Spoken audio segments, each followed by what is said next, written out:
Introduction à la communication non violente, dont les bases ont été créées par Marshall Rosenberg, en s'inspirant de la pensée de Gandhi et Krishnamurti.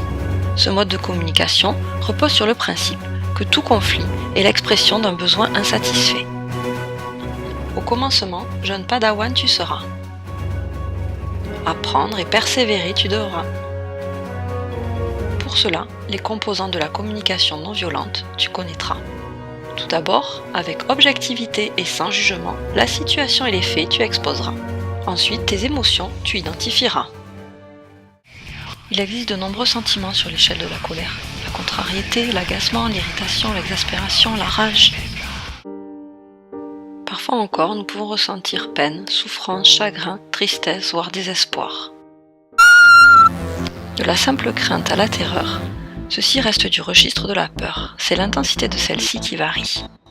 Troisième principe de la communication non violente, en fonction de ton émotion et de la situation, ton besoin tu formuleras. La peur traduit un besoin de sécurité, de protection, ou encore de réconfort.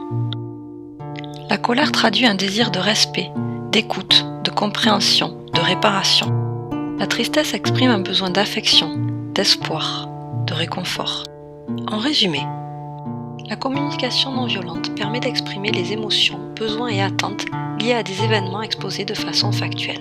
Ceci en se respectant soi et son interlocuteur. Récapitulons les 4 phases de la communication non violente. Observer sans évaluer, dire son sentiment en disant « je », exprimer son besoin, demander sans exiger. Grâce à la communication non violente, en sérénité et sagesse, tu gagneras.